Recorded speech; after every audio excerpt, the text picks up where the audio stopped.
Welcome to Reliable Analysis. I am Dr. Ashok Kumar. I am going to explain at this time a topic. The title of the topic is Family Values and Relationship in Ancient India. Actually, it's my research paper. I myself has prepared this research paper, and the research paper describes about ancient Hindu life, culture, different rites, practices which were prevalent in ancient Hindu life. Those rites, cultures, and practices which controlled the life of a Hindu. About all these things, we have to discuss in this topic. 4 ashrams and other aspects like varnas. All these things will be discussed thoroughly in this research paper. So please listen carefully in this video right from beginning to the end. This research paper will be very useful for the students of honors, MA, and doctoral students, means students who are doing doctorate. So we are going to start the proper analysis of this topic, family values. Which type of family values were maintained, and relationship, family relationship among Hindu families in ancient India. The holy Hindu text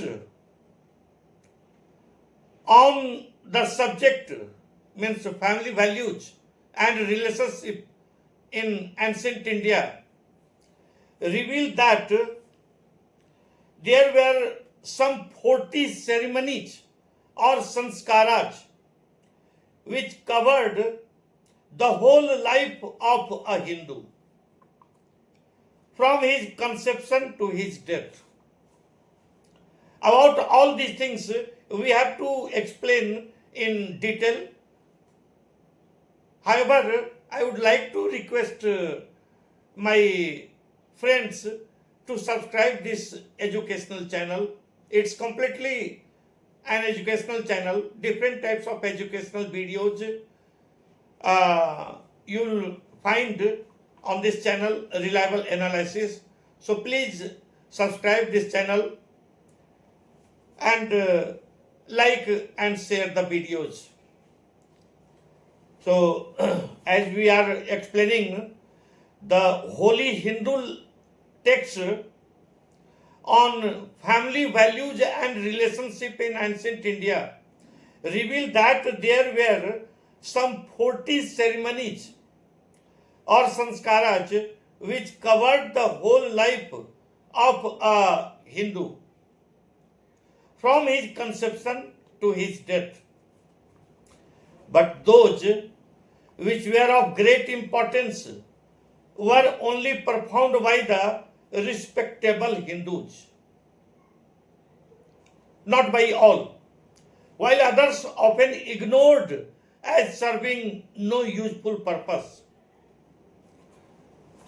All the Hindus didn't perform because they did not consider useful, but the religious Hindus or respectable Hindus performed all the practices. The ancient Hindu society had two major concepts. One was class or varna, and the other was the stage of life or ashram. The life of an individual Aryan, or you can say ancient Hindu, was divided into 4 stages: Brahmacharya ashram, Grihastha ashram, Vanprastha ashram, and Sannyas ashram. These 4 stages of life were applicable only to the Brahmanas. With his Upanayan, means sacred thread ceremony, at a tender age of 9, he became a brahmacharin. Brahmacharin means one who leads a life of celibacy and austerity as a student at the home of his teacher. Then, having mastered the Vedas and other scriptures, he returned to his parents' house and was married, becoming a householder. The stage of life was called Grihastha ashram. When well advanced in the middle age, he had seen his children's children and thus established his line. He left home for the forest to become a hermit. The stage of life was called Vanprastha ashram. By meditation and penance, he freed his soul from the earthly attachments, worldly pleasures, and at an age he left his hermitage and became a homeless wanderer, that is sannyasi. The series of these 4 stages of an ideal span of life cover the study, the whole family life, the asceticism, and the renunciation in a single lifetime. The entire life passes through karma to take a perfect shape. Very few societies in the world have marked the courses of life of their members so perfect, useful, and successful, with the performance of numerous rites and ceremonies as Hinduism. The ancient Indian society had been divided into many classes. The most powerful in the social structure was the priest. The priests were the most powerful members of the society, and their powers were to perform religious services and rituals. Priests used to tell them about karma and bhakti. The next class is about nobles and warriors. They used to go to wars and protect every society. The third class was made up of traders, crafts, and people and farmers. Traders used to trade items that were made from the hands of crafts people, made for daily life. Farmers used to produce vegetables and other agricultural products so that they could feed themselves and their family members. The fourth caste was servants who used to work for the higher classes like priests, nobles, and warriors. Other than these 4 castes, there was another class of people called untouchables. Their jobs were considered to be unclean, such as sweeping the street, removing dead animals, and cleaning gutters. In India, people who belonged to one caste couldn't work, marry, or even eat with the people from another caste. In ancient India, children used to play with simple but smart toys and loved playing with them. Archaeologists have found traces of the toys that the children might have played with. They all enjoy singing and dancing. Music was extremely important to the Aryans. The father was the head of the family. He made all the decisions in the house. He had control over everyone. The parents chose whom their children would marry. Weddings were very special to them. The parents of the girl would give a dowry to the young man, means groom. As far as the materials and methods which have been used in this research paper, I would like to say that the present study is mainly based on the use of available literature in the form of books, journals, reports, and field work. The method used in this study is both empirical and analytical. The materials used have at times been drawn from the websites, and extreme care has been taken to be objective in approach. My research paper is completely fundamental in its nature. Now we have to discuss results and discussions. I would like to say that the Hindu family is known to be a joint one for centuries. A close link was maintained between the brothers, the cousins, and the nephews who often lived under one roof or group of roofs, and who owned the immovable property of the line in common by remaining as members of the undivided large Hindu family. The ancient Hindu family induced parents, children, grandchildren.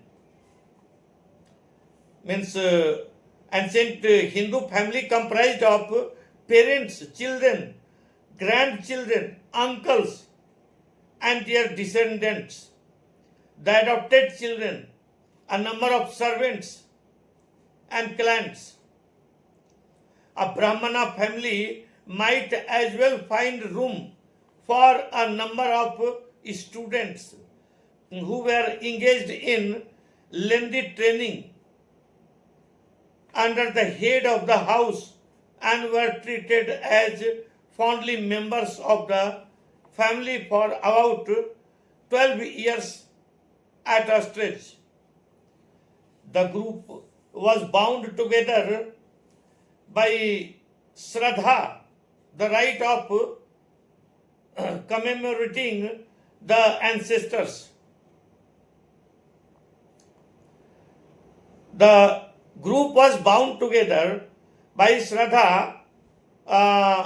It was a rite performed for ancestors, Shraddha ceremony at which balls of rice called pinda were offered. Sons, grandsons, and great-grandsons of the deceased joined together in Shraddha, and the past generations of the dead were also believed to accept the offerings along with the dead in the ceremony. Thus, the dead and the living were affectionately and gracefully linked together by this religious rite, which is still in force in the Hindu society. Still nowadays as well, Shraddha is being performed and Pind Dan is being performed, particularly at Gaya and Punpun as well. In the life of a pious Hindu, 3 ceremonies took place before his birth. They were Garbhadhana to promote conception, Pumsavana to procure a male child, and Semanto Nayana means to ensure safety of the child in the womb. The Jata Karma means birth ceremony took place immediately after the birth, but before the cutting of the umbilical cord by whispering a sacred mantra means hymn into the ears of the newly born baby, and by placing a mixture of honey and ghee into his mouth. It was being performed. The child and his parents remained ritually impure for 10 days at the birth of the child, and they were not normally entitled to participate in any religious ceremony for the said period. At the end of 10 days, the child was given a name, and the period of impurity of its family ceased. When the child became of 6 months, the Anna Prasanna ceremony means first feeding of solid food was held. The food was normally paisam means milky rice or rice mixed with cured honey and ghee. The priest mutters the Vedic hymns on the sacred occasion. At the age of 3, the tonsure took place in the case of the male children. With various rites, the scalp of the child's head was shaved, leaving only a top knot, which in the case of a pious Brahmana would never be cut till one's death. At the age of 5, the child is taught the alphabets by a Brahmana priest or teacher. From then the child began his studies. In the Vedas, the sons were looked on as great blessings to the parents. At least one son was almost necessary to perform the funeral rites of his father, and thus ensure the safe transit of his ancestors to the other world. At the age of 9, Upnayan or sacred thread ceremony used to take place. During Upnayan, a boni must remain in seclusion for 3 days. During this period, he must not see the sun or touch the earth. It is interesting to note that these two rites or rules are observed either separately or conjointly by girls at puberty in many parts of the world. Fraser, a scholar, suggests more than 100 such examples and concludes that the general effect of these rules is to keep the initiated one suspended, so to say, between heaven and earth.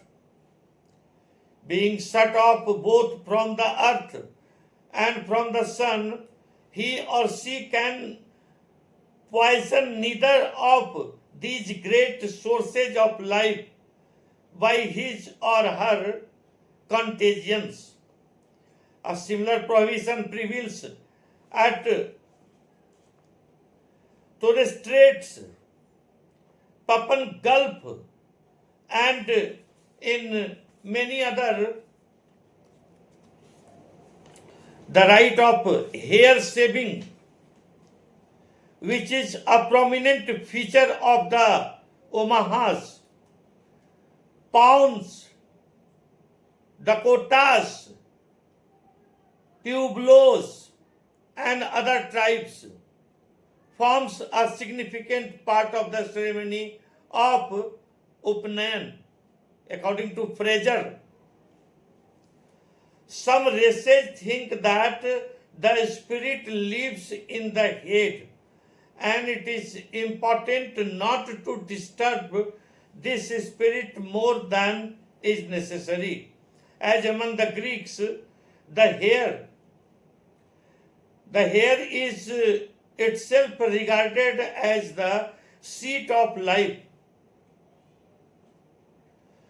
The biblical story of Samson suggests a widespread belief that the hair itself as a source of mysterious power. The same belief prevails in the Semitic countries also. In different parts of South India, hair is regarded sacred, and the burning of an enemy's hair is an interesting feature of the black magic. The Spartan women used to cut their hair at puberty, according to Dharma Sutras and also the Smritis. The initiated one has to observe a number of taboos, the most important of which is that he should observe complete celibacy. He must not masturbate, and if he suffers from night emissions, he should make a penance. He should not indulge in sexual affairs and speak with women. He must not clasp the feet of his teachers' wives, assist them at their toilet, wash their feet, and shampoo them. Abstinence from taking intoxicating drinks, dancing, singing, and sexual enjoyments is also demanded in the 10 precepts of the Buddhists. These taboos, especially in sexual matters, have been interpreted by various scholars from different viewpoints. There were family run businesses and individually owned business enterprises in ancient India. In the joint family system, members of a family pooled their resources to maintain the family and invest in business ventures. The system ensured younger members were trained and employed in the family business, and the older and disabled persons would be supported by the family. The system, by preventing the agricultural land from being split, assured higher yield because of the benefits of a scale. The system curbed members from taking initiative because of the support system and family or work. Families in ancient world were very different from Indian families, and at the same time very similar. Men usually had one wife, and women had one husband. In the ancient world, usually men could only marry women, and women could only marry men. Most children lived with their mothers and fathers and brothers and sisters at first, but often they lost one or both of their parents before they grew up because people died younger then. Kids then had more brothers and sisters than most people do today. But more kids had young brothers or sisters who died too. Kids sometimes lived with their grandparents. If they were still alive, richer people lived with their slaves, and they thought of their slaves as part of their family.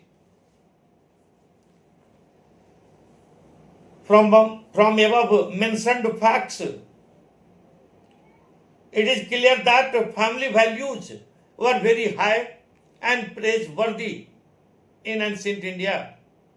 Varna and ashrama were very powerful institutions. Society was patriarchal in nature. The father was the head of the family. Joint family was prevalent. Sacred thread ceremony and hair shaving were prominent rites. People had to observe many taboos like celibacy for the initiated one. With this, I would like to conclude my video of explanation on this topic, ancient Indian family values and relationships. But once again, I would like to request very politely to all of you to subscribe this channel and to like the video and share it. Thank you.